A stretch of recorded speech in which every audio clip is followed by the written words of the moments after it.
We're delighted that you could join us this afternoon. And we've got a really interesting session. I'm personally really interested in the area and looking forward to understanding a lot more about what's happening with freedom of speech. And excuse the terrible pun in the event title, that's my fault. So a couple of housekeeping bits and pieces. First of all, the hashtag for this event is SMW free tweet. And if, like me, you've got big fat fingers and a little phone, then SMWLDN is fine. The lovely LMAC down the front here is monitoring Twitter. And so if you have questions that you would like to put to Mark, then please do tweet them. We're also monitoring Twitter globally, and this is being live streamed out all over the world. So there'll be lots of people watching too. That's enough blather from me. I'm really pleased that you're here, and I'm going to hand over to Catherine, who's going to talk to Mark Stephens CBE. Over to you guys. Thanks so much, Sam. For those of you as well, I should probably introduce myself very briefly as well. My name's Catherine Corrick. I'm a digital media consultant, and I'm really, really interested in the law and how it affects technology and people's lives every day. So I think that's why I've been asked. I'm not, as billed, the Guardian journalist. I don't represent the Guardian.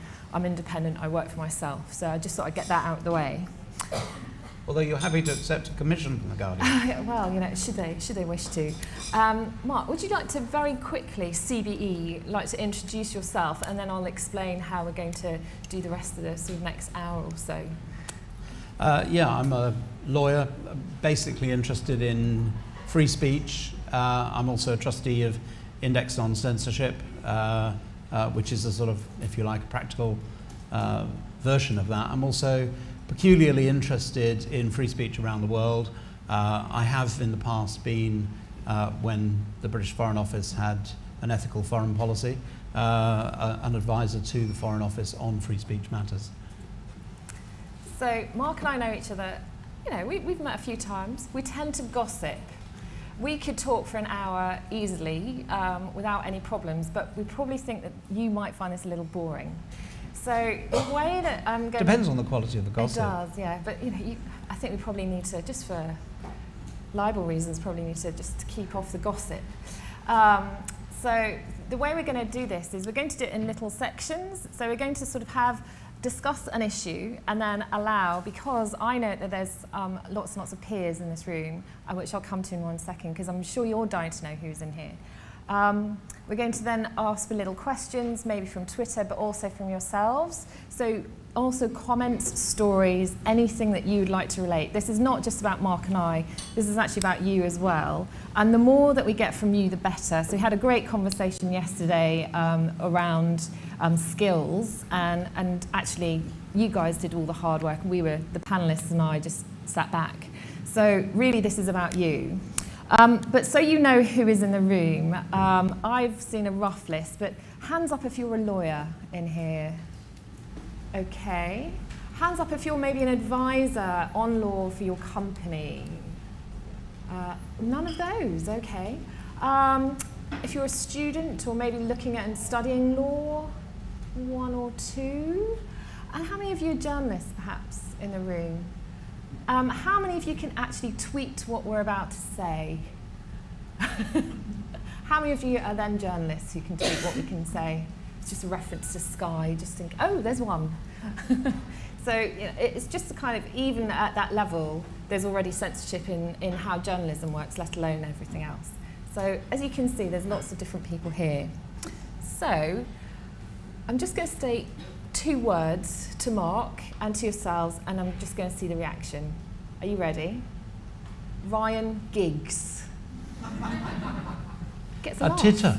Right at the beginning. A titter on Twitter. So, Ryan Giggs, Mark, you know, last year, you know, maybe we talked about it. There's a man who really knows how to make a disaster out of a crisis. At the profit and expense of the lawyers, I suspect. And I think, you know, it really does show the challenge that we're facing at the moment within the legal framework of trying to enforce national legal frameworks on an international global media. And of course, the position with Twitter was that once Ryan Giggs' name was out on Twitter, They don't have a presence within the UK, a legal presence within the UK.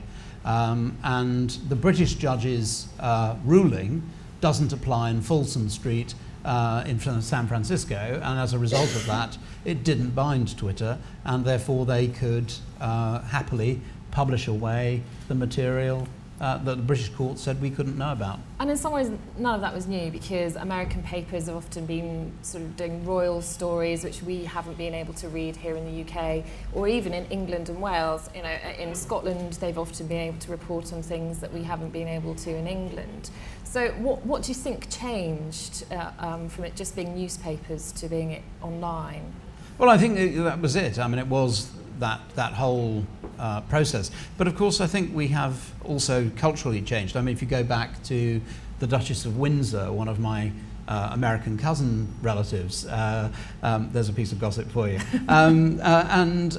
Interestingly, at the time of the abdication crisis, the American papers and the European papers were reporting on her relationship with David, the king, yet the British newspapers, through a conspiracy of silence, kept that story and that information known to the editors away, and the proprietors, away from the British public. And as a result of that, I think, you know, the public were less well informed. Of course, in the modern era, that's just not possible. You know, that information would have been out on Twitter, if nowhere else, within a few minutes, if not hours. And the judge wasn't, am I right that there was at one point someone tried to say, well, maybe we could just sue all these people who've mentioned his name, you know, in some like 60,000 people plus who had mentioned it by that point. I mean, it's not even practical, or what? How does that work? Well, I mean, I think there were two things. One was there was a suggestion that everybody who retweeted the information within England and Wales would have been in breach of the court order, and I think that's probably right. And theoretically, those people could have been hauled up for contempt of court. The practical implications of doing that, let alone the cost, even a Manchester United football player couldn't afford that. They seem to be able to afford a really bad lawyer. He was expensive, though. But I think the point about that was that then there was a question about whether or not they could go back to and find the sources. And of course, one of the things that they could have tried to do is to trace the source through Twitter and launch proceedings in California to that end. I think that ultimately that would have been doomed to failure because of the way Californian law would have been used to defend that. But I think it takes a fairly strong and powerful organisation with good principles, as Twitter had, to stand up and say, no, we're going to stand up to protect our customers and our customers' identity, and we're not going to hand information over willy-nilly to people. And they've done that a couple of times over the last year, where other social media, particularly American social media organisations, have been all too willing and all too ready, in my judgment, to hand information over privately to the American government without actually standing up and making it go through the proper processes of law. So just by saying run gigs, we're already into a conversation that involves not just UK law, not what England and Wales law, but global, and that was just a footballer, let alone wider issues. So what do you think is that might come out of this? Because we can't just all be saying gossip on Twitter, can we? Or can we just say what we like? Well, there's two ways to go, really, isn't there? I mean, either you have to go with some kind of international law or some international standards or some way of applying laws from one country in another, or you have to believe in the innate good sense of crowds. And, you know, that is the alternative. I mean, we have a challenge, I think, that's been presented with many people will remember that there were a number of false allegations about super injunctions made on Twitter. Jemima Khan and Jeremy Clarkson were falsely accused of having an affair, and Alan Shearer and Gabby Logan, I think, were also falsely accused. And they had to resort to Twitter in order to dispel and reject those falsities. Now, there is a school of thought that says, well, some people will believe it in any event, And some people will listen to what is being said and believe what is the right answer, that there was no affair going on. But that is part and parcel of the challenge that we have at the moment. And I think, you know, we are going to have to move away in an era where people are no longer buying or publishers are no longer buying electricity by the substation in the broadcast sphere, or print by the barrel in terms of the print media. We're now, so many of us publishers, I think it does mean that we are going to have to rely on the innate good sense of crowds to make up their minds on issues of moment of the day by informing themselves on all shades and colours of opinion. Or should we just become more like France and we just shrug our shoulders at affairs? You know, because really this is all celebrity tittle-tattle. What does it actually really matter? And, you know... well, it's not all affairs, is it? I mean, you know, we know that this Dutch oil company managed to get a super injunction and about alleged toxic dumping in Africa. And, you know, a lot of people, and Trafigura became one of the hottest hashtags last year as a result of them going off and getting a super injunction. It does seem to be a bit of a theme, this, doesn't it, that get a super injunction and become a very hot hashtag. But that was partly a parliamentarian as well, raised it in Parliament. And use parliamentary privilege to sort of raise the issue and also put it out in public. So it was kind of like Twitter, and I think Guido Fawkes was one of those people who mentioned it, and there was a few kind of people working in conjunction to get this information out. And parliamentary privilege was used, I think, in that. Yeah, I mean, I think, and some people would say abused. And I think that there is an argument for that, but part of the reason that we have Parliament and we have parliamentary privilege is to allow parliamentarians to speak openly and honestly about issues of moment, and that's why we have a fair report privilege, to allow people to report what happens in Parliament, and of course the Guardian did in the Trafigura case. And of course the facts underlying that are denied by Trafigura uphill, down dale, and to this day, but I think, you know, the basic element of what the story was about has stuck to them, rightly or wrongly. But it does seem that there is this issue that it goes beyond celebrity tittle-tattle. Yes, a lot of the super injunctions were obtained by sexually incontinent football players. There are still a few out as well, aren't there? There are some, and there are some anonymous ones that are still out there that have not been broken yet. And there are also some commercial ones out there which have not yet been broken. Those of us in the legal village know about them. Those of us in the journalistic village know about them very often, because of course people have to be alerted to what's going on in order to not publish it. Otherwise you could inadvertently break one of these injunctions.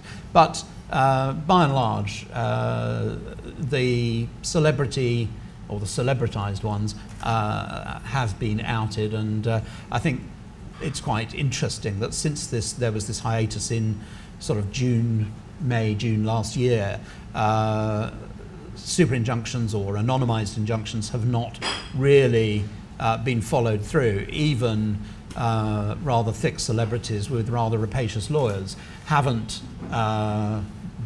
recognised that there's a real problem by continuing to apply for super injunctions. And so in the last 6 months of last year there was only one, and that was in December. And you can't tell us who it was. And I can't tell you who it is. Not here anyway. Can you see how I try and get it out of him? But and it snuck through in the Christmas press. And you know, it was a great time to apply for one. Strategically, if you're a lawyer, nip in for your super injunction during the Christmas holidays. Nobody is going to be noticing.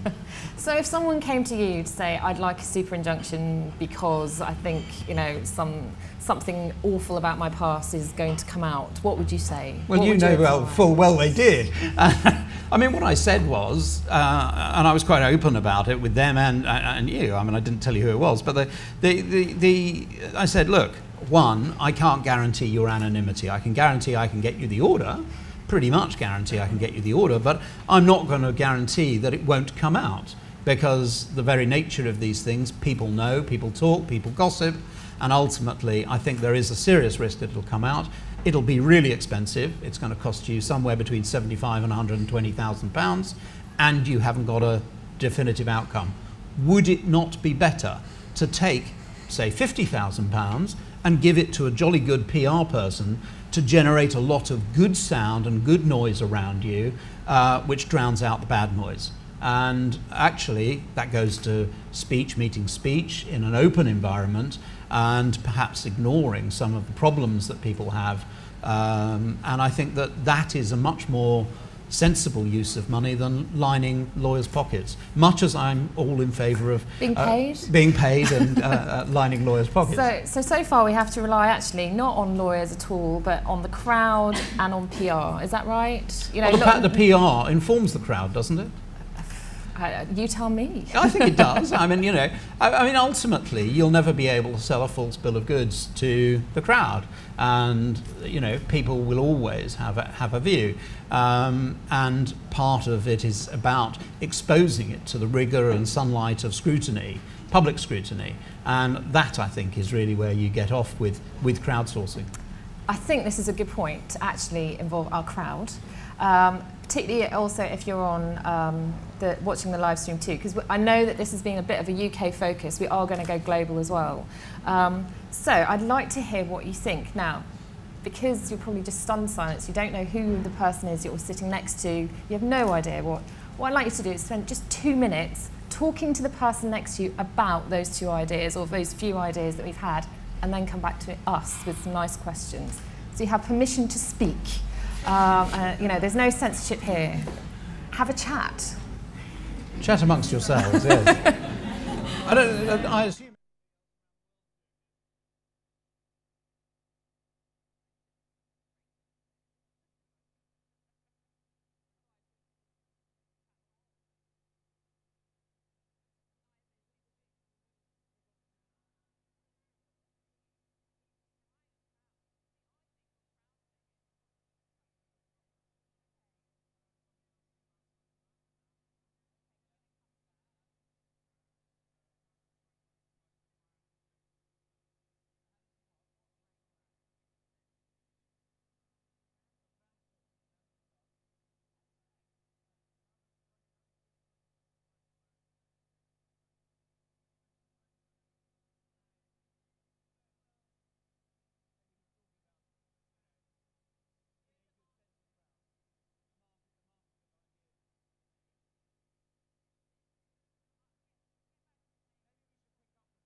Chat time is over. They're not listening to you. 2, 3. And now that counting thing with my children, 1, 2, 3 really doesn't work. I always have to hit them. So we have had a few questions from the live stream. One was about ACTA, which we are going to come to, don't worry. And one was about brands as well, marketing, which as well we're probably going to come to. This is more just, you know, first of all, what we were talking about now. As I say, we're going to do this in sections because otherwise there's just so much that we can talk about. So I'm going to stand up. Has anyone got sort of a comment or a question so far about those crowdsourcing, PR, libel, Twitter? Over there. Great. If you'd like to say your name and your question or your comment, do you agree with Mark? You know. Hello, my name is Will. I'm a developer. I've sort of, from what I've heard, I'm not an expert in the law, but it seems to be that super injunctions have to be broadcast enough that the media outlets know not to broadcast it. But whenever they want to broadcast it, you seem to have sort of a problem where if it's broadcast too much, everyone knows about it, and if it isn't broadcast enough, then people sort of broadcast it anyway because they don't know about it. So it seems like that there is a fine balance there, and it seems like super injunctions really don't work when everyone is a publisher. because for a super injunction to work properly, everyone would have to know there's a super injunction in place, hence there'd be no super injunction. Well, I mean, one of the things I think is a really interesting question, Will, is because, you know, you've seen that lawyers and journalists are the biggest gossips.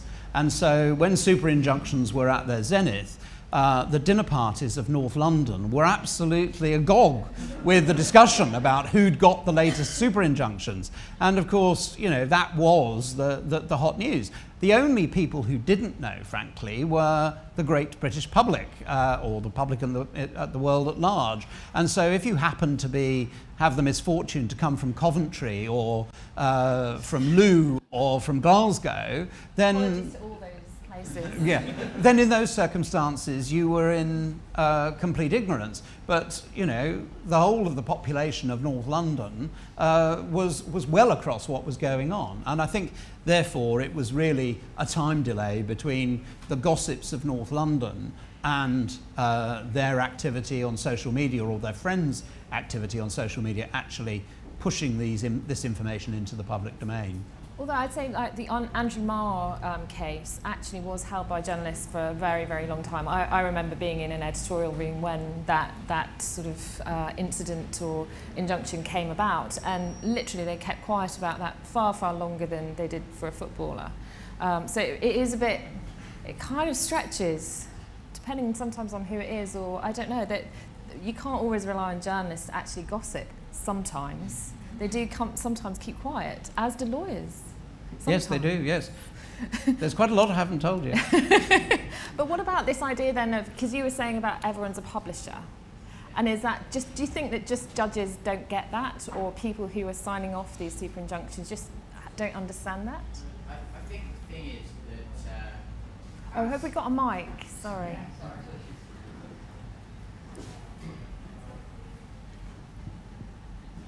I think the thing is that that publishing is growing in a different way, and where sort of in the past it almost was the press that brought us the news anywhere. What the press said, the handle on the press, was the main way that we broadcast. When the printing press was invented, it was the first time that governments could put propaganda across the whole of the UK, and now we've got a new sort of member in the field, where you don't have to have expensive equipment, you don't have to have something sort of out of the ordinary. Everyone can become a publisher, and how successful you are is simply based on what you write. And I think that it would give us, it means that everyone has the same voice in the social sphere to begin with, and it's how you build that voice. And I think that is why super injunctions won't work anymore. There is no central place where you can go and control what is being said. Any other thoughts on that? So, gentleman there. I mean, just while the microphone's moving, I mean, I think it's really interesting what you say about the government being able to put out propaganda, but also, let's not forget the penny dreadful. I mean, St Paul's Churchyard was packed with, you know, unlicensed pamphleteers pushing out propaganda and alternative sources of information. And perhaps that's the best analogy, historical analogy, that we've got to the current situation. Yeah, I'd like to comment on this. You said just say your name. And oh, hi. My name's Johannes. I'm from Live Station. This idea that everyone's a publisher, you know, and that's sort of the law that you're trying to apply. You know, you're trying to apply old publishing laws. Am I? No, but I mean, the state to a medium that inherently works as a conversation. Like, you would never talk about imposing a super injunction on people having a conversation around the water cooler. So what are sort of your opinions on, should social media like Twitter and Facebook even be considered publishing, or should you just view it as a conversation that happens to be recorded? But then I guess the question then comes back is, at what point does it become, when does it stop being just a conversation in a pub, and when does it actually become published and something official? I'm just going to turn that back on you, just as maybe something to think about. Well, I mean, having worked as a journalist, for me it's crystal clear in the work, right? Something I put on Twitter is very different from something when I write an article and post it to my news organization's website. I've put a lot more thought into the accuracy and you know, the impartiality of that article than I would ever do in just tweeting about something. Don't go and work for Sky. No. They're expecting you to treat them the same. No, but I mean, I mean that quite seriously. Yeah. That they are expecting you to. And I mean, that's to Sky's approach to it. same. They're like, well, this is another publishing platform, but you know, that's not how social media wants to work. Okay, I'll allow you to come back because there's someone else in one as well, just over here. Yeah, I'm just going to follow up on what that gentleman was saying. I think it's the difference between push and pull technology, push and pull content. Sorry. So if you, so the internet is fundamentally a pull technology, media. So I think what he's saying, there's quite a lot of sense in that, because the conversation going around the water cooler, you butt into the conversation, you actually pull into the conversation. It's not being pushed to you. So how do we deal with this with the law? I mean, because it seems very difficult. We have a different scheme for dealing with it, which we call slander, which is the sort of over the garden fence conversations, which are more ephemeral than libel. Libel being something which is written down or fixed in some way. And in those circumstances, I think you can get into, and you can make an argument, I think perfectly justifiably, to say we ought to treat them differently. The problem, I think, that judges are having with this, and particularly traditional libel judges, is, look, yes, but what is being written down doesn't have the same ephemeral, transient nature as something which is said over the garden fence. The gossip over the garden fence or over a pint in the pub is truly ephemeral. It's never recorded anywhere, whereas we don't actually know the nature and reach of the conversation which is taking place, even if it's a sort of a social media conversation, and therefore it's much more difficult to see and identify how little damage is being done, and therefore we presume quite a lot of damage is being done. And that's partly a fault in our legal system. I mean, the British legal system and the Commonwealth legal system presumes damage out of any defamatory statement which is made. And I've always thought that that was a wrong place to begin. Why would you assume that damage occurs? I think if damage has occurred, it's usually pretty obvious and it ought to be proved. And doesn't the law say you have to prove it as well, that some damage has occurred? Or no, it's just presumed. If it is defamatory, it presumes that damage has occurred, and at that point, damages, i.e. cash, flows. So you're saying pretty much that slander might be a better way to deal with some of these issues than perhaps the libel laws that we have. Yeah, but I think that, you know, we have got it in a fixed form. You know, many of the, you know, you can see these things, the postings, for example, on whether it's on a notice board or a social media notice board, or if it's on your brand new, fabulous Facebook, which has got your entire history of postings. You know, it's now all there for everybody to see. So I just want to move on really to, we mentioned Parliament a little bit, and how Parliament was sort of beginning to change, but also using parliamentary privilege. But there's also this role of government and lawmaking, and really the governments across the world are treating not just Twitter, but social networking now with a real seriousness, particularly in the case last year of Egypt, where they shut off the internet because they couldn't really cope anymore with the impact that it was having.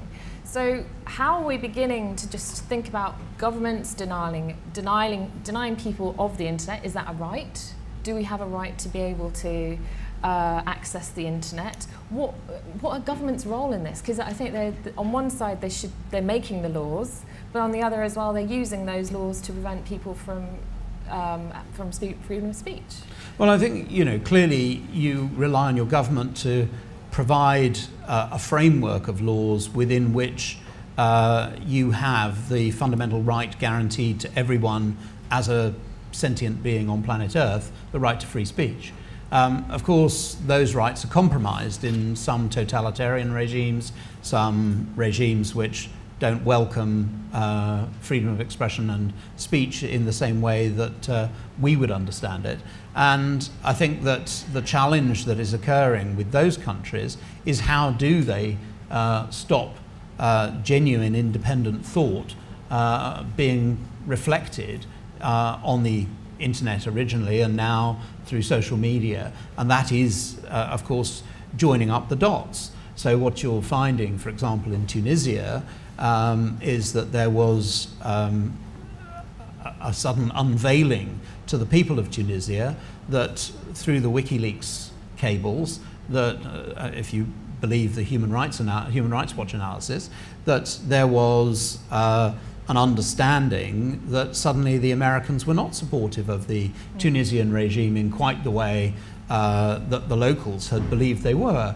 And that allowed a cipher for open conversation about that within that particular society, which ultimately led to the overthrow in that country and the beginning of and the sparking of the Arab Spring more generally.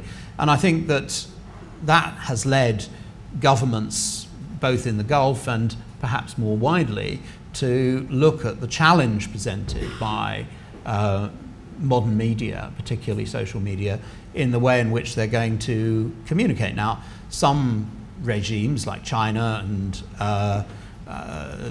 Saudi Arabia have used so-called firewalls as a method of censorship. UNESCO sent me over to China to talk about internet freedom some in 2010. And what was interesting was I was trying to get the soccer results. As in football. Yeah, as in football. Yeah. As in, see what Chelsea managed to muster. We all have our cross to bear. And over the weekend, and I couldn't get on because, of course, the BBC website is blocked by the Chinese firewall. And the people to whom I was talking were all professors and senior academics at the universities across the... I'm sure they knew the results. Well, they did. They were able to get on. They were able to go through Azerbaijan servers in order to get out and to look at these things. So the knowledge is within the community as to how to get around the firewall. So they don't work, or don't work for a good proportion of the thinking population. So then you start getting into other areas, and you get to the example you were talking about, Egypt, which just literally turned the switch off.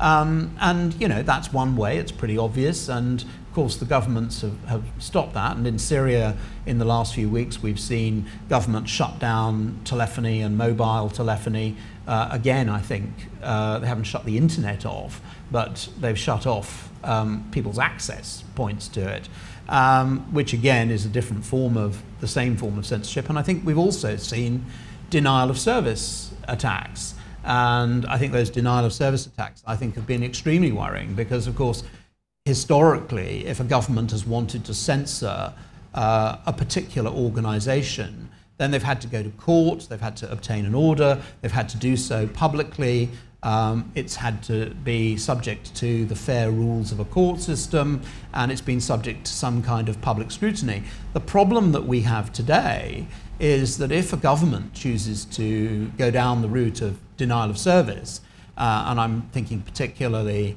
about NGOs who have worked in West Papua, and there were a number of NGOs who had film clips on their websites showing torture and human rights abuses by Indonesian troops on West Papuan residents. And as a result of that, those NGOs got denial of service attacks. Now, there may be an organization or a government that has an interest in that, you may think. I have no evidence as to who was behind that particular attack, but it does seem to me that it's a possibility that it was the Indonesian government. And that, I think, is an issue of enormous concern and should concern us all. I mean, we also had last year as well the Stuxnet virus, which the Iranians accused the US government of instigating to make sure that their nuclear I've got to put my words carefully, their nuclear progress was halted. Their ambitions. Ambitions, that's right, were sort of somewhat stalled. So we're seeing really the internet. It's a good virus for that, wasn't it? It's cheaper than bombing. Cheaper than bombing, but it is being used. We're seeing that the internet and these tools are being now used as tools for perhaps war, or perhaps in ways certainly it's a form of Cold War, isn't it? And I think, but I don't think it's, quote, there's nothing new under the sun. I mean, I went to Moscow and had a business there when it was the Soviet Union, and people that I was recruiting often came from what was then called the KGB, now cunningly redeployed as the FSB, rebranded. Obviously a much nicer, more friendly, more fuzzy organisation.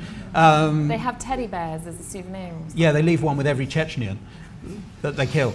Anyway, on a more serious note, there is a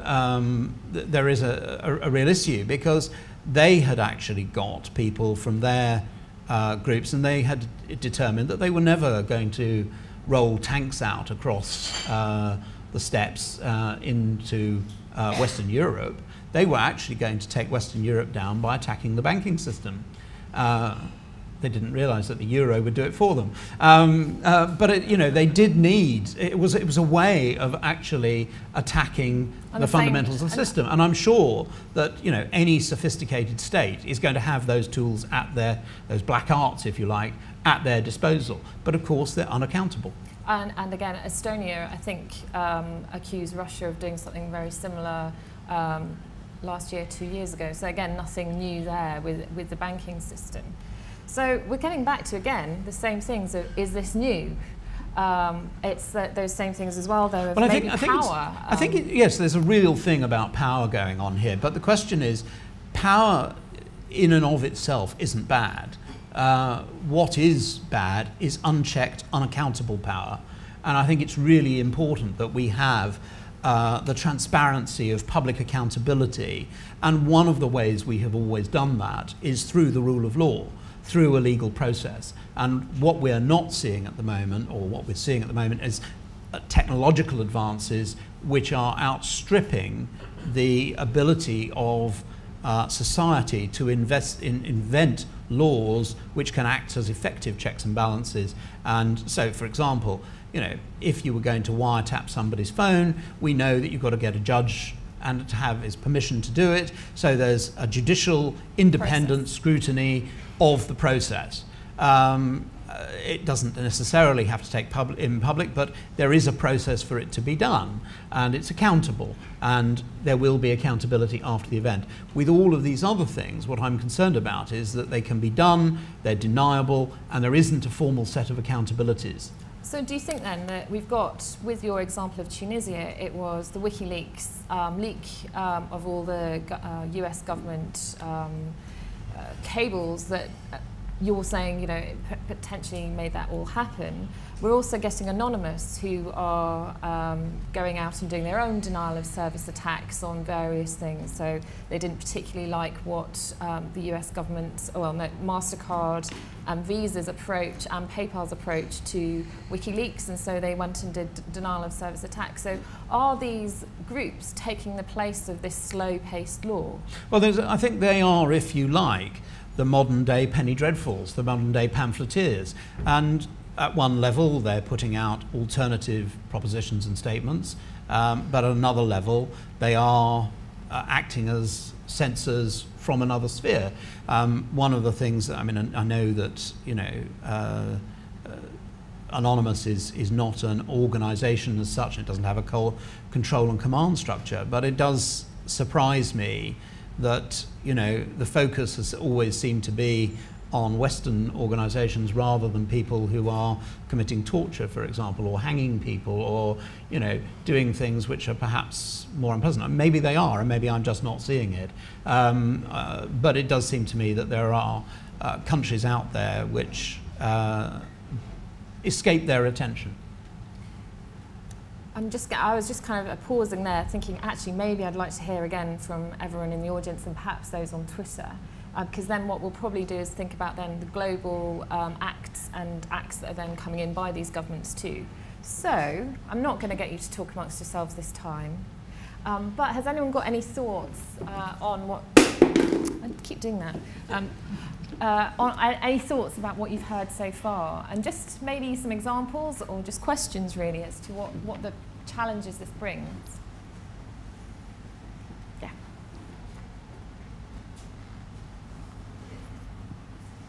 Touching on your point about Anonymous and other sort of groups like that highlighting things and thinking that maybe they're not targeting the right people, doesn't that maybe ignore the fact that just because some places are better than others, that we should become complacent? I mean, for instance, if it weren't for social media, I wouldn't have found out about Workfare, which I'm highly opposed to.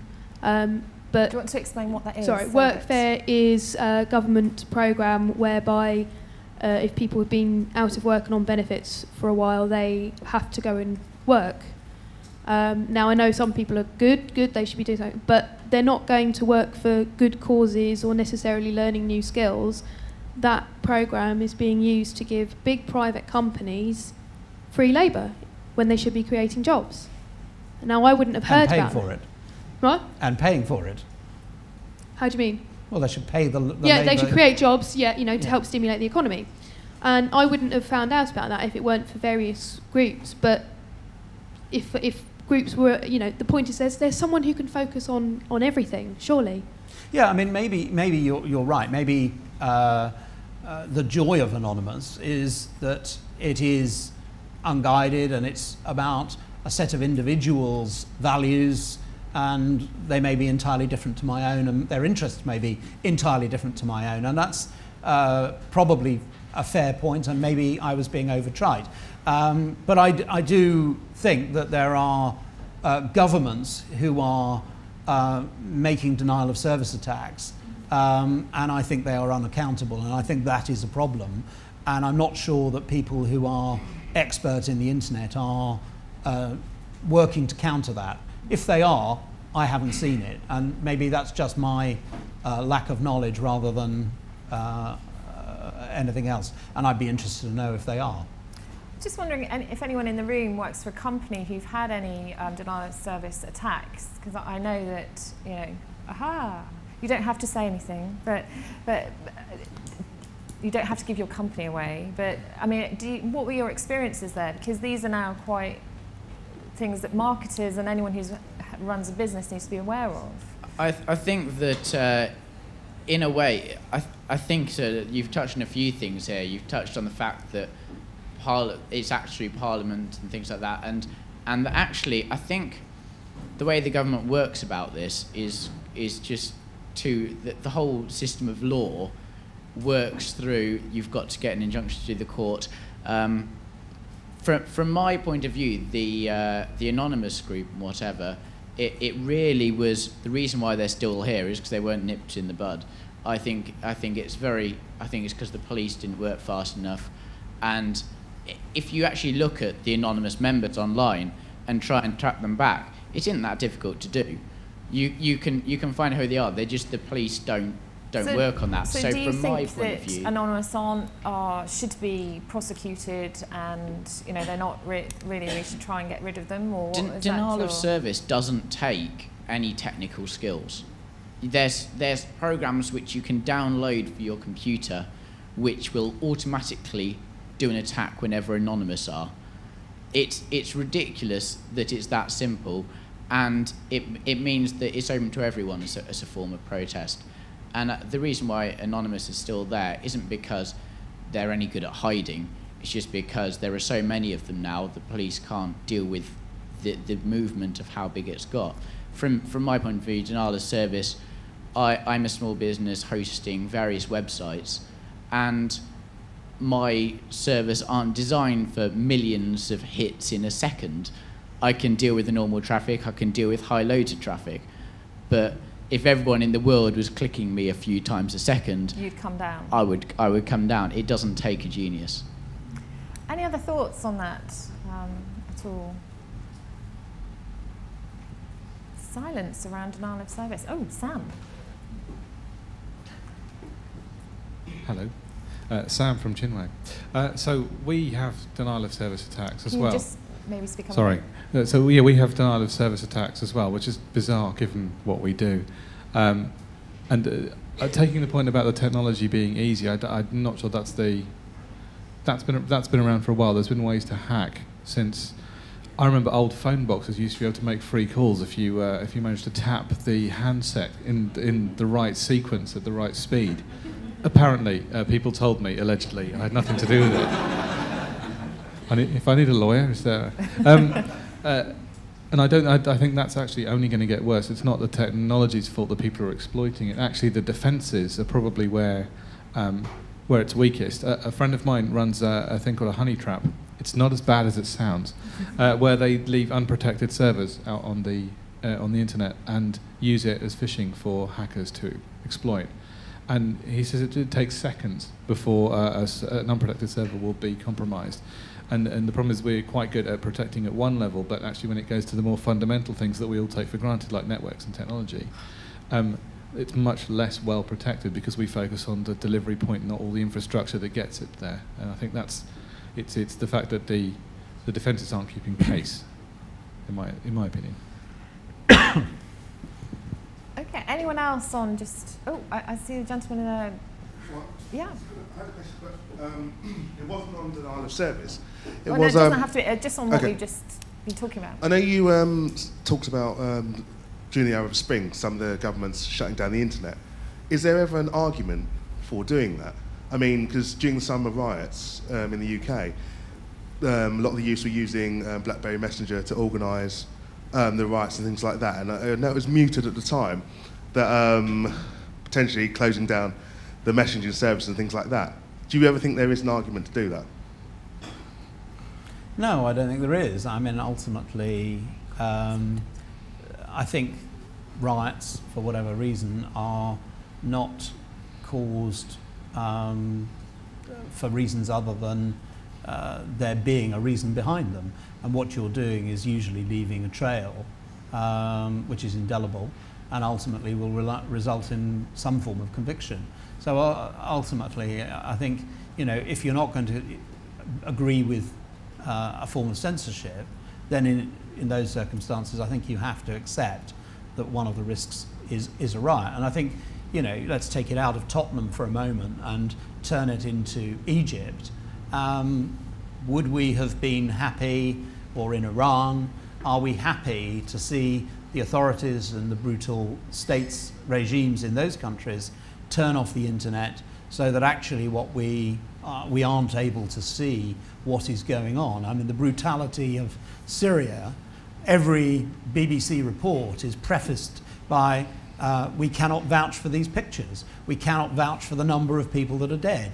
Well, actually, I'd quite like people to be vouching for it. And so, citizen journalism in that sense is important. And the more of it that there is, the more information that's coming out from a particular source, the more likely it's going to be verifiable at the end of the day. Which kind of goes back to the point that we were making earlier on, really, about everyone being a publisher, and potentially that can be, and the crowd can potentially be used for good. Yeah, and they can be reporters of abuse. And I think that there's a lot of information which came out of, for example, the killing fields in Sri Lanka as a result of people's mobile phones. And we saw a quite exceptional documentary last year here in the UK from Jon Snow, the Channel 4 presenter, about essentially based on social media reports and YouTube clips and phone clips, which they were able to put together with the metadata from the particular images, so they could time it very precisely, and they got it from both sides. They got it from the side committing the abuses and the side from which the abuses that suffered the abuses, and I think that really was told a compelling story as a result. I think anyone interested in this area as well should probably look at the work of Ushahidi and their tool Swift River, which is trying to just, in any situation like that, there's a deluge of information that occurs, some of which is false, some of which is verifiable, some isn't. And so they're developing tools specifically to deal with that. That's not just for Twitter, but includes SMS, email. So anyone interested in that area, I'd really recommend you kind of have a look at those tools. That's Ushahidi and Swift River. Okay, yeah. Oh, sorry. Ushahidi, it's spelled U-S-H-A-H-I-D-I.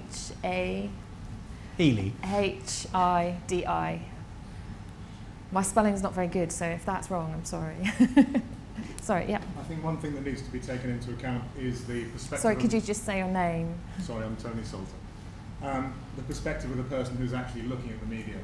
I had an example where I was on a Greek island talking to a 70-year-old Greek nun, and it was during the time of the war in Yugoslavia.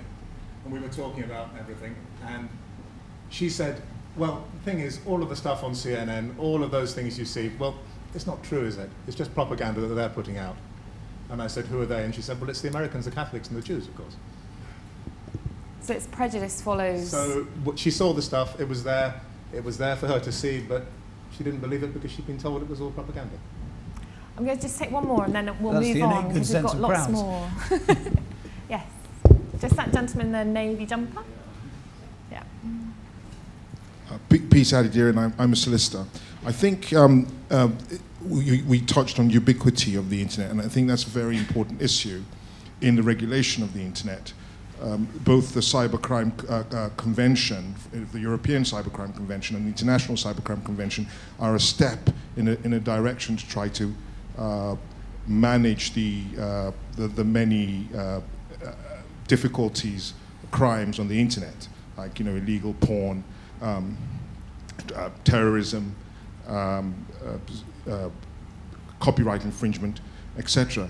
But I think the biggest difficulty is being able to have all the cultural differences and the interests of the different countries and different able to align those interests.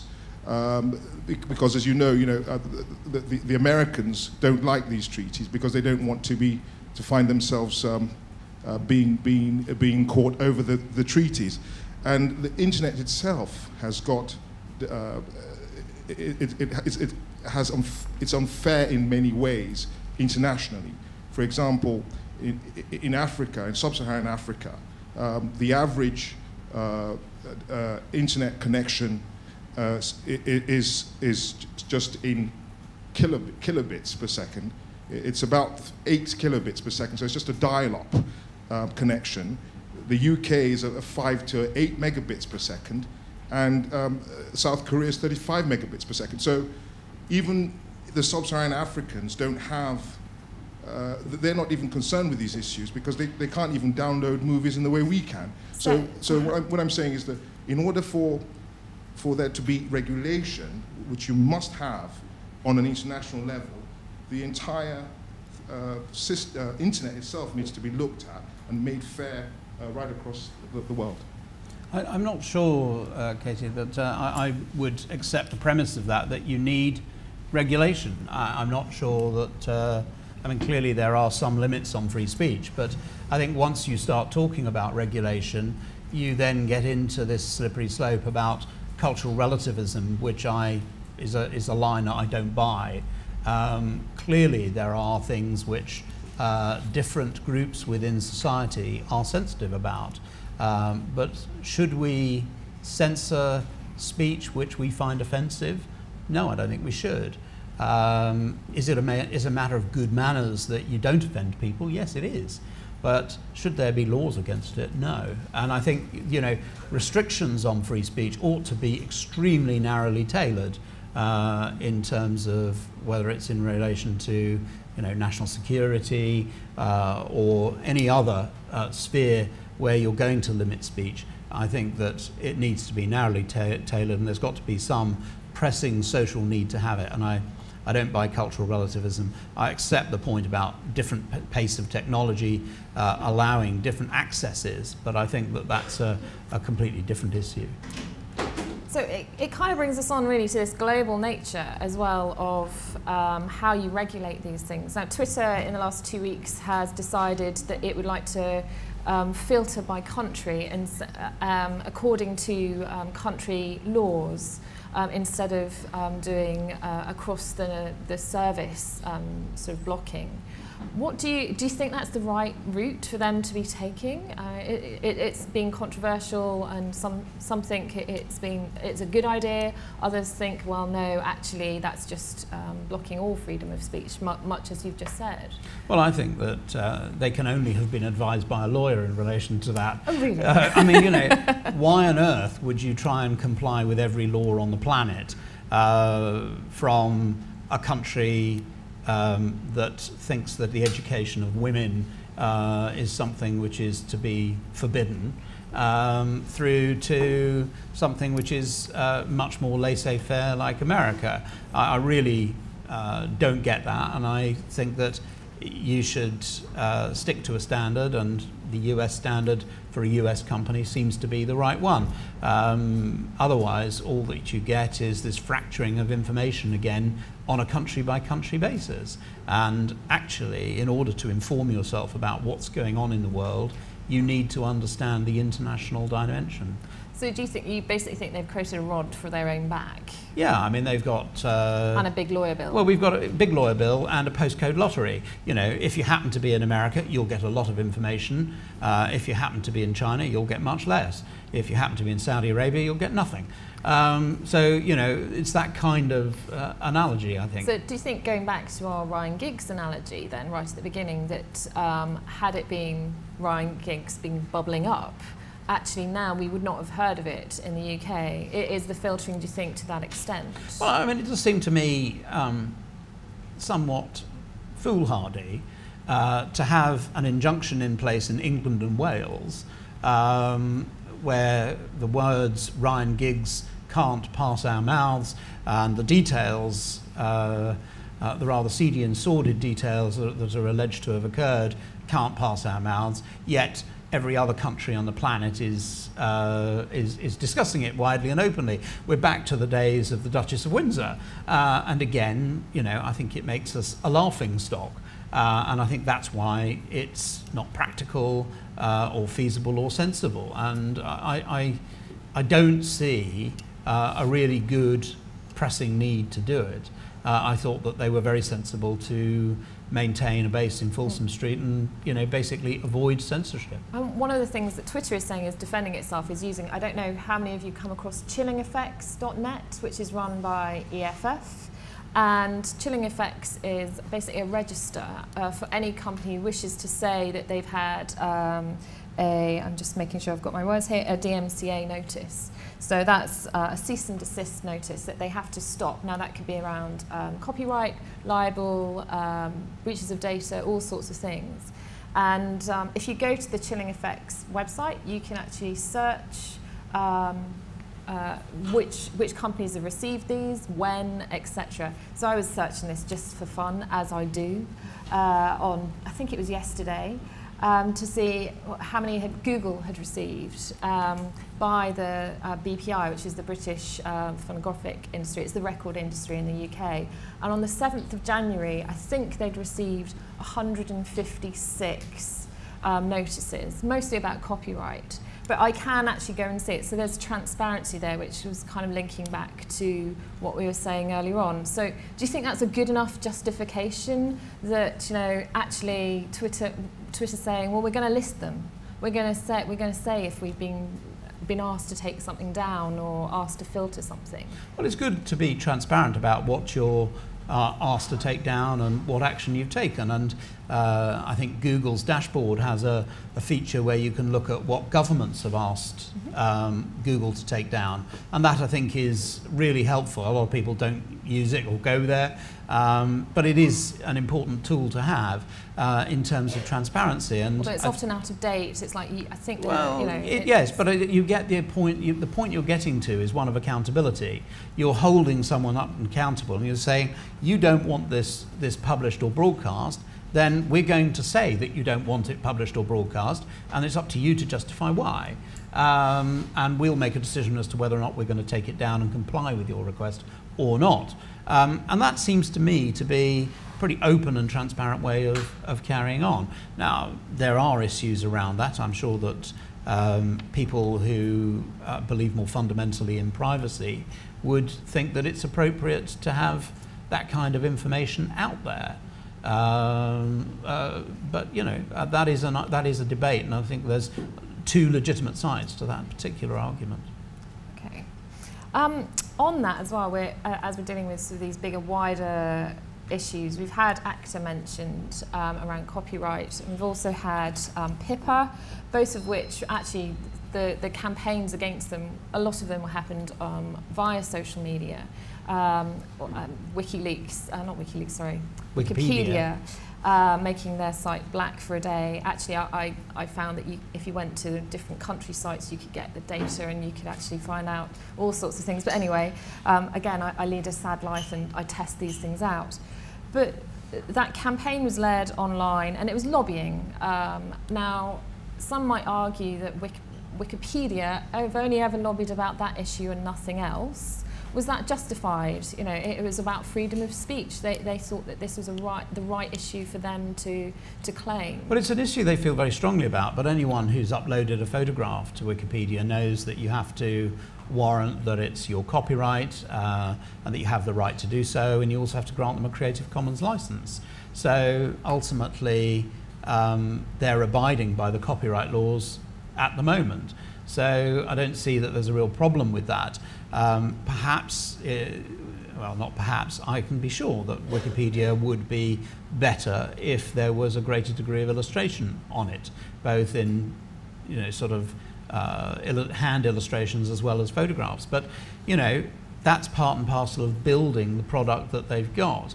But it seems to me that that leads us really to a question about remuneration and copyright. And what you have is, on the one hand, the forces and power, to repeat your theme about power, but it's corporate power in relation to the copyright owners on one hand, and you've got people who want to use it on the other hand, but by and large they don't want to pay for it, or they don't want to pay very much. And we are in a period of transition, and always in a period of transition, you know, you get jolts along the path. But I think where we're moving from is large companies like big broadcasters and big media organizations paying large sums to organizations like the Performing Rights Society, the Mechanical Copyright Protection Society, and so on and so forth. They're paying large sums to them, to actually having smaller sums paid over a larger amount of repertoire, perhaps taking a sum which has been bundled into your ability to access information. And that, I think, would be a way of rewarding at the same levels, which would enable the creator to continue creating works which were attractive and important, and allow them to do that in a financially prudent way. I mean, some of the arguments that were made, I don't know if any of you are aware, but ACTA, which is the more global, it's the trade agreement that's looking at piracy, and literally as a trade agreement, but it's so strong that it will actually affect intellectual property in lots of different ways. It has been slowed down at least by activity happening, I think, in Poland and the Czech Republic. And the campaign that went on there, they were basically saying, well, we actually can't get hold of this stuff in any other way. These films we can't buy. It was really at that basic level. How dare you prevent us from accessing stuff that otherwise we can't get? And there was very strong from those countries, more than actually in the UK, who are acting against ACTA.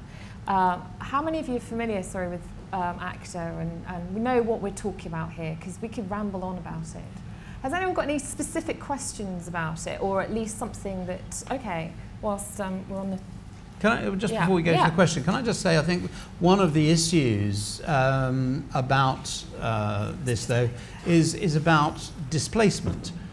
Because I think what you're finding is that when people come to enforce against pirates, they just move on. And so, you know, it's the legitimate business which has a problem. So, for example, there was a download site which was based in Indonesia. They thought nobody from America is going to come and sue us here. Film companies from the US finally got so pissed off with them that they did go to Indonesia, they secured a judgment against them and effectively closed them down, and they moved to Iran and said, okay, Americans, now come and sue us in Iran. And of course, you know, it was an end run. And so ultimately, there's got to be a commercial solution to this. And that it has to be some kind of sensible one that works economically for everybody. I'm Sarah. I'm actually a social media consultant, so this is a bit of an interest. It's right. You're allowed to say you're a social media consultant. It's okay. It's polite in this company. No, but basically what I was going to say is a lot of people who live in Europe and in the UK have said that ACTA is, you know, potentially much more damaging than SOPA was. But obviously, because a lot of the internet activity that is kind of the most active is in America, a lot more noise was made about SOPA than was made about ACTA, and ACTA was done behind closed doors, so it was happening, people didn't even know it was going on, really. It's also been building up for nearly a decade, I think. Yeah, but like, talks. all of a sudden it's kind of just come out, and, you know, people are like, oh, what's going on with all of that? But because of the kind of worldwideness of these issues, I don't feel that there's any legislation that could actually completely prevent piracy anyway. Do you have any like comments on that? It just feels like there are so many laws internationally in so many different countries that are just at completely different levels of copyright. Like, some Eastern countries have a very different perspective on copyright than we do in the UK and in America. So do you feel that there ever could be some form of legislation that would make a worldwide standard for copyright online, or is it just not? Well, I mean, copyright is a creature of statute, and it's also a creature of convention. We have the Berne Copyright Convention and the Universal Copyright Convention, which basically covers the whole of the planet.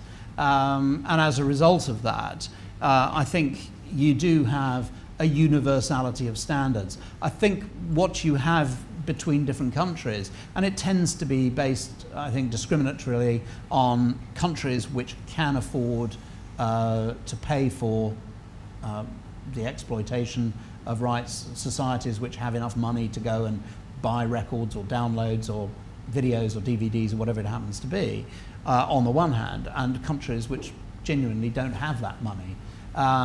You know, many African states, for example, and it seems to me that you have to start by having a licensing program in those African states, for example, but just to get people used to licensing, but the amounts that they pay for it are tiny.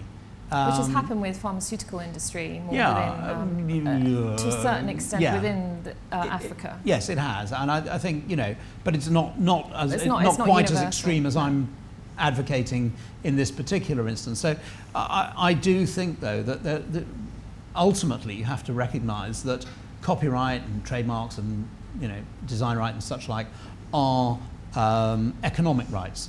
They are intended to provide for the creator an economic return for their creative labours, and to enable them to carry on and create more creative works. I mean, that's what the Romans, when they invented copyright, were trying to achieve.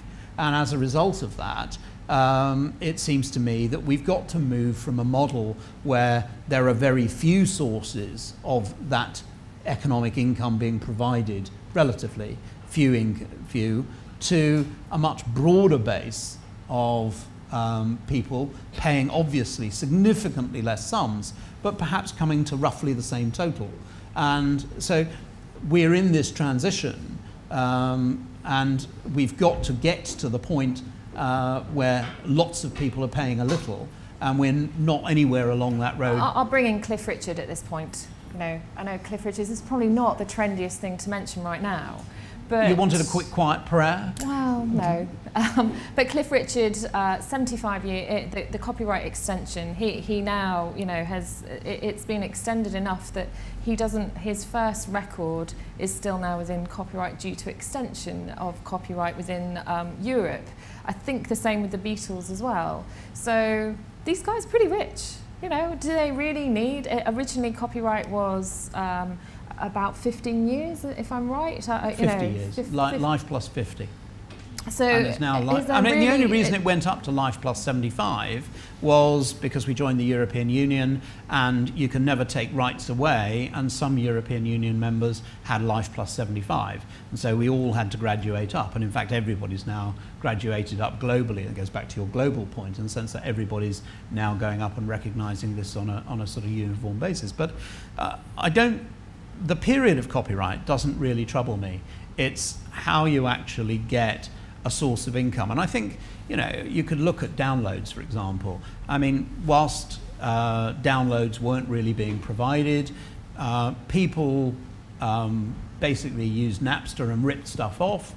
Once there was a form of download that you could actually buy it at a fairly modest amount of money, and you could pick the tracks you wanted, most people began to pay for it.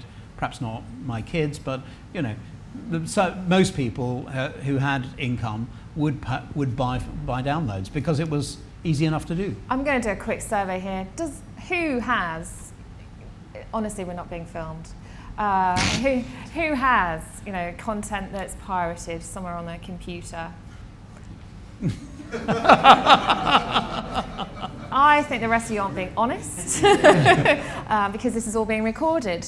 I think we all have it there. I think this is such a big issue. I think a fairer question is: would you prefer to pay for cheap content, or would you prefer to pay for, or would you prefer to rip it off? That's a fair question because you're putting it more equally in the balance. Just a bit cheeky, but there was a you question were being a bit here. cheeky. I think someone had a question over here. I'm afraid you've asked a few, so gentleman here. Yeah, I just wanted to... just gentleman here, yeah. Just want to bring up Lawrence Lessig, who brought the book Free Culture. Yeah. Who actually... who originally wrote Creative Commons. Yeah, Creative Commons, yeah. He actually explains in that book that the first 100 years of America, they didn't recognise copyright outside of America. And I think that moving on from that, what he also talks about is this idea of not just piracy, but this idea of remix culture, where you're taking actually images, and the Grey album's a really good example, where you take parts from different albums and put them together, and there was a cease and desist order, wasn't there, on the White Album Beatles thing. But you're creating something new. And what I kind of don't really understand about this is where record companies who say stop the White Album from being used, it's not, in a way it's kind of against the whole commercial idea, because presumably if you've got the White Album, you don't go, well, I've got the Grey Album, I don't need to buy the White Album because I've got all the bits, even though they're in the wrong order. In actual fact, it's probably, you're encouraging people to go and find the original source of it. So I just want to make a differentiation really between the idea of remix culture, where you're taking something and make something new out of it, from the idea of just this piracy of copying digitally, straight. And that's what Creative Commons licensing but I mean, enables as well. it's interesting because you can take that a stage further using your analogy and take Sgt. Pepper's cover by Sir Peter Blake. Yeah. So what you have is him making a collage of ready-made images and ready-made pieces, and then photographing it and creating an artwork which is then turned into a multiplicity of forms. And I think that is an interesting, and that is remix culture, and people have taken that particular image, and in fact Peter Blake went to a gallery in the East End recently and saw a version of his work, which was all the biggest dictators and mass murderers of all time done up in the collage, and he thought it was so funny and such an homage to the original work and a play that he actually signed it, and so it was almost became a co-authored work, if you like. But it's an interesting. I do think remix culture is interesting, and also. But the question is, should you be paying for those constituent parts, or should you just be able to steal them? I mean, if you take the music business has had a very interesting history. I mean, you used to walk into a recording studio and the engineer would go, I've got this great bit of James Brown, or I've got this brilliant Phil Collins drum beat, you know, would you like that on your latest album? And, you know, sometimes they'd be paid for and sometimes they wouldn't. But, you know, my argument was that you by doing that, you're, in a way, you're promoting the original. And, you know, the Grey I don't album, think you promote the original Phil Collins drum beat or... no, but what I'm trying to say is you're encouraging people to go and have a look at listen to the original of the White Album, so you'd go out and buy that. By having those little parts in there, I don't see how that is actually, you know, a problem for, was it Phonogram? I'm just going to go to Twitter, actually. Apparently we have a few questions on Twitter. Lauren? Yeah, I've just pulled a few out from our Twitter stream, and perhaps if these people are in the audience, they can expand on the questions that they have asked.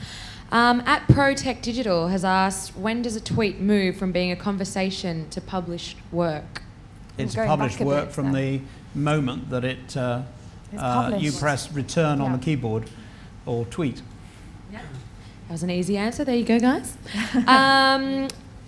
Cool underscore kitsch has asked, how can Twitter filter by country when most people's country of origin is incorrect?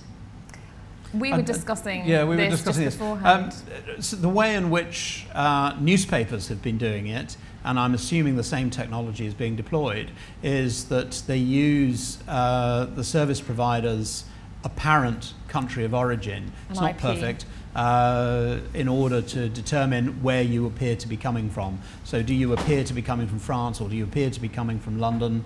And they block accordingly. And they use, this technology was originally developed for advertising, so you could deliver country or regionally relevant advertising to particular audiences. And so I think they're probably using the same technology, but if somebody from Twitter is out there and they want to tell us, we'd be really interested to know. Tell us, Twitter. Anything else? Yes. I've got one from @SocialSoprano. Surely for a super injunction to work, everyone has to know one is in place, rendering it useless? Which we sort of covered earlier on, really. Yeah. Yes, I think we kind of agreed. Yeah. Yes. Okay. And one final one from @Chloe C. Watson. Social media means everyone's a publisher, but can traditional publishing laws be applied to everyone? Well, I think that this is one of the great challenges. We're seeing this challenge at the moment in Leveson, where he has, I think, recognised the congenital inability of him to propose a regulatory regime for the media, which includes social media or includes the internet, come to that. And the broadcasters have said, we don't want press media, press regulation within our remit. So effectively what we're doing is, or he seems to be left with, the possibility of providing a special media regulator for the press, the print media, which, as we know, is dying on its feet. So question, is that a worthwhile exercise? But in theory, you could apply regulation of the digital media to space to press media. So there's no reason why, for example, the Guardian online or the Daily Mail online shouldn't be regulated by whatever the successor to the Press Complaints Commission might be, however undesirable that may be in practice. Now, I realise we've chatted on a bit and time is kind of with us, so I'm just going to take us to our last little section, really. And you mentioning Leveson brings it in quite nicely, is we've discussed so many issues here and we haven't really even begun to scratch the surface, let alone go very deep into any of them. We've been discussing censorship, freedom, governments, corporate. We didn't even really get on to corporate responsibility and all this, and can we trust corporates to kind of do the right thing. Can I just say that on that corporate thing, one of the really important things that I think we've got to just touch on is the corporate gatekeepers to the internet. I mean, that seems to me to be such an important censorship issue. It does seem to me the vulnerable pinch point where censorship can and does occur. And because you've got commercial organizations now effectively policing the access points to the internet, I think you've got organisations which potentially are not bound by the same freedom of expression obligations as a government. They've got policies which may be couched in terms of taste, maybe in terms of whether people are offended, and so they may actually shrink access to the internet. And I think who controls and on what terms access to the internet is such a powerful and potent issue at the moment. We should all be extremely concerned. I think this has been made particularly the case for Facebook, where now, you know, the joke has been made that if you ask a teenager what is the internet, is there anything, you know, they don't really know what's beyond Facebook. It's all there. And they have an incredible amount of control with sort of 845 million users plus. Yet, you know, accusations of privacy breaches, accusations of, you know, the EU have aren't really in love with them right now. Neither are the EU in love with Google, or, you know, the list goes on. So, are we reliant on people like the EU then to make sure that it keeps these guys in check? Because it needs quite big organisations with quite a lot of weight behind them. Well, I think it does, and I think we're going to get to a point where we've got monopoly controllers and competition controllers who are going to be the people who effectively act as the proxy for the general populace in keeping these organisations in check. I mean, I think we saw with the Google Books project, which seemed to me to be, with all due deference to the members of Google that are here today, it did seem to me that it was nothing more than an outright copyright theft. They wouldn't agree with that proposition, but I do think that that is the case, and they've kind of said, well, come along and sue us. And, you know, if you go online and say, look at a book about Picasso, for example, in Google Books, they haven't blacked out the images. They've taken 100% of the images. You know, that's got to be a copyright infringement in anybody's terms. So, you know, it does seem to me that those large organisations have really just taken the law unto themselves and have said, well, if we get copped for it, we'll pay something later. So do you think it's more act first, then say apologise afterwards, rather yeah, well, than... I think they hoped that there would be a class action which they would pay off. They would fight all the technicalities that would drive the price of the settlement of the class action down, and ultimately that would give them a get out of jail free card in the US. The rest of the world, I think, is slightly more difficult. So it was quite interesting to note as well how quickly the EU acted as well when Google brought out their latest privacy unification, I think they'd like to call it, where bringing 60 plus policies into one, and the EU have pretty much said, well, hold on a second, actually we need to look at this first because it might be in breach of rights of our citizens. So they've actually acted quite quickly. I don't know if that means that it's mandatory and Google has to. Well, I think the question is whether the EU is going to be sufficient to hold the ring against an organisation like Google. It certainly needs to be at governmental level. I mean, it's very interesting that the alternatives to Google Books in the Dutch language and in Japan have both been the governments in both countries have passed specific legislation to provide for digitisation in their country of the National Library or National Deposit libraries in their language. Now, that's a really interesting and innovative approach, and of course you would hope that the cultural resource of the language of a particular country would be entrusted at least to the state, which would allow access on fair and reasonable terms. In terms of the European Union, I think that countries are kind of clubbing together to gang up on Google a bit, but maybe that's about, in part, to do with the economic power they are exercising, and maybe it's in part about the way in which they are seen to have moved first and asked questions later. I was noting yesterday as well that Facebook, by continent, Europe has the largest number of users and one of the higher penetrations as well of Facebook users. So it's almost that they have the power that way too, just by numbers and audience. So I think the highest user penetration is 98% in the Falkland Islands. Just a random factoid. I think, okay, another random one, because I like bantering these around. 17 million users in Jakarta. That's the top city. There we go, Indonesia. So it kind of brings us to my final question, really, is that can the law work fast enough? Can this justice work fast enough on all these issues? Can they keep up with all this stuff? I mean, we haven't really touched on very much, yet it's already been really wide-ranging. I think that we've got a good bag of legal tricks. There's enough, or not, there's enough legislation in order to address the challenges that are coming out. Yes, could we have more legislation? Would it be desirable? Yes, it would. You could improve things, but ultimately there's enough to start with and to give it a good go. And is that just in the UK, or are we talking globally? Well, certainly all mature legal jurisdictions, I think. The challenge, I think, is in relation to the judiciary. I'm not sure that we have a judiciary that's up to snuff. You mean the judges, don't you? The judges, yeah. I don't think that they are sufficiently literate to be able to understand what is going on the internet in terms of, social media, when to treat a conversation as a joke, when to treat it as a serious issue.